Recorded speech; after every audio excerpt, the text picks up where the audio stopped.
За би улаач болоод өөрийнхөө голомтын удмын галыг засах шаардлагатай гэдэг зүйлийг олж мэдээд галаа өөрөө засах шаардлагатай болсон улаач хүний үүднээс онгоцыг рүүтэйгээ хүчээг ашиглаж тэгсэн заа гэж тухайн үед хийж байгаа боловч яг яах гэж гэдгээ хайж эхэлсэн.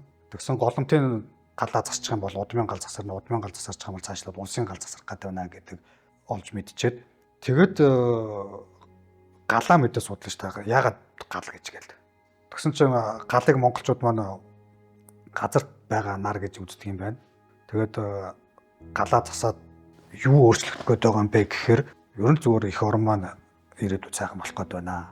Олон зуун жил мянган жил галын эзэд маань буюу галыг ашиглаж ирсэн тэр удмын дээдүүд маань тасралтгүй үргэлжсэний үрээр л бид нар одоо ингээд амьд байгаа учраас тэр галтай харьцах буюу удмынхаа өвөг дээдсүүдтэй харьцах нь алсарсан учраас та нар маань тэр галтай буюу галаар дамжуулж тэр оюун дээдсүүдтэй заавал улаач мэдрэмжтэн гигантэн гэхгүйгээр тухай бүртээ амьд галтай харьцаадах юм бол бид тэр оюун илүү хөгждөг юм байна гэдэг зүг ойлгосон учраас энийг илүү таатаар хүлээн авч надаар зогсолтгүй олон шинэ тутам гэр бүл голомтууд маань эцгийнхаа галаас өөрийнхөө голомтод галаа тасалж авч тэр галыг тэтгэж дэвжүүлж цаашид манаж баясгаж авч яваасаа гэдэг үүднээс энэ мэдээлэл хуваалцмаар санагдсан. За тэгээд галд юу өрөх гээд байгаа юм бэ? Хэн өрөг застдаг юм бэ? Тагтдаг юм бэ? Гэхээр мэдээж та өөрөө дахиж болж байна. Магадгүй тэр удмын асуудал гэдэг юмд их байх юм бол чадамжт нь бөөл амаараа хийлэгдэх юм байна.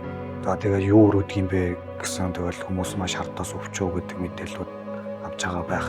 Гэд судлаад үзэхээр галч нь өөрөө 3-4 настай хүүхдийн сэтгэл шиг, бодол шиг тийм ариун шудраг гэгээлэг зүйл байдгийг олж мэдсэн.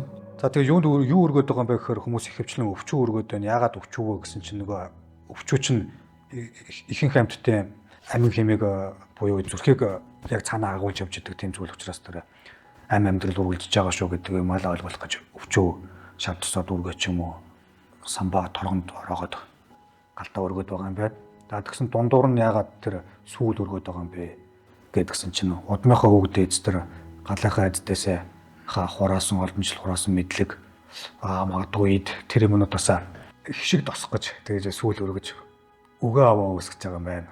Мэдээж тэр энгийнээр болохоор ингээ өөгөө баярлуулж агаад чихнээс нь хувааж агаад хуваалцж байгаа л ойлголт юм байл л дээ. За тэгээд дараа нь нөгөө галын эзэн маань хүүхэдчүүдээ гэдэг утгаараа галаа тэтгэцэн үү, дэвжүүлсэн үү гэдэг үеийн гутаа баясгах гэдэг үүднээс галдаа хүүхдээр төлөөлүүлж амттан өргөд байдаг юм байна. Ерөнхий тэр галын заслын дараалал нэг тийм байдлаар үргэлжлээд байгааг нийтлэг үзэгдлээс анзаарсан. Энэ зөв гэдгийг би олж мэдсэн учраас залуучууд гэр бүлүүдээ галаа тахиулаач, голомтойгоо галыг тахиулаад, удмынхаа галыг тахиулаад байх тусам олон голомт удам засраад ирэхээр энэ Монгол гэдэг улс чинь Монгол гэдэг улсын гал голомт маань илүү хүчтэй болох юм байна гэдгийг та нартай хуваалцах гэж энэ бичлэгийг хүргэж байна. За тэгээд нэг галын засал гэдэг юмыг олон удгад зайрдууд багш нараасаа ингээд сонсож байгаа, онгодуудаа сонсож байгаа ч гэсэн энэ одоо нийгэм орчин цагт та нар маань буюу ах эгч нар маань яаж тэр галын засал тахилга гэдэг зүйлийг хийж ирсэн бэ, хийдэг вэ гэдэг зүйлийг би нийгэм талаас нь олж мэдмээр санагдаж байгаа. Яагаад тэгэхээр би шинэхэн улаач учраас та нар маань манай эмээ өвөө аав ээж маань ингэж хийдэг байсан гэдэг мэдээлэлүүдтэй хуваалцсаа гэж чи сэтгэлээсээ хүсэж байгаа юм. Хүлээн авнаа. Комент бичээрэй.